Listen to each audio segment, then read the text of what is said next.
नमस्ते ताई, खेळातून शिकूयाच्या आजच्या व्हिडिओमध्ये आपले स्वागत.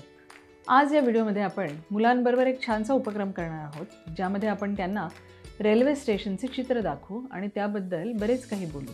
अशा प्रकारे चित्रावर आधारित बोलण्याची कृती करण्याने मुलांचा शब्दसंग्रह विकसित होण्यास तसेच त्यांचे विचार शब्दांद्वारे व्यक्त करण्यास मदत होईल.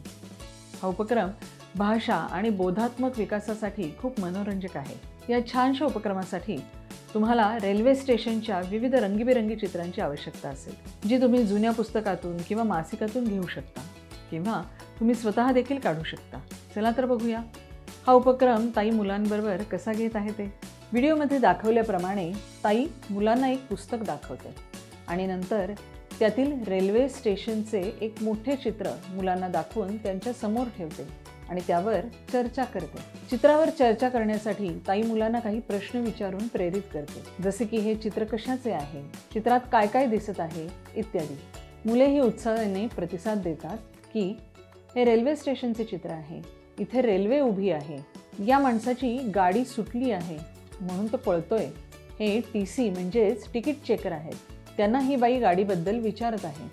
मुलगी काहीतरी खरेदी करत आहे, इथे पुस्तकांचे दुकान आहे, ते काका पुस्तक बघत आहेत आणि ते विकत घेत आहेत, वरती वेगवेगळी पोस्टर्स लावलेले आहेत वगैरे. चर्चा अजून मजेदार करण्यासाठी ताई मुलांना विचारते की त्यांच्यापैकी कुणी रेल्वेने प्रवास केलाय का आणि कधी केलाय. मुलेही छान प्रकारे उत्तर देतात की कुणी मामाकडे तर कुणी गावाला आजी आजोबांकडे जाताना रेल्वेने गेले होते. उत्साहाने चर्चेत सहभागी झाल्याबद्दल ताई मुलांचे टाळ्या वाजवून कौतुक करते. तुम्ही पण मुलांना विविध प्रकारची रंगबिरंगी चित्रे दाखवावा. चित्रात कोण आहे, मुले काय करत आहेत, चित्रात काय दिसत आहे असे प्रश्न विचारा आणि सर्व मुलांना बोलण्याची संधी द्या. चित्राला रोजच्या अनुभवाशी जोडायला विसरू नका. उपक्रम अधिक मनोरंजक करण्यासाठी तुम्ही मुलांना रेल्वे स्टेशनचे चित्र काढायला देखील सांगू शकता.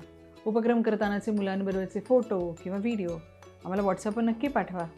पुन्हा भेटू एका नवीन उपक्रमासह एका नवीन व्हिडिओमध्ये. खेळातून शिकूयाच्या उपक्रमांमध्ये सहभागी झाल्याबद्दल धन्यवाद.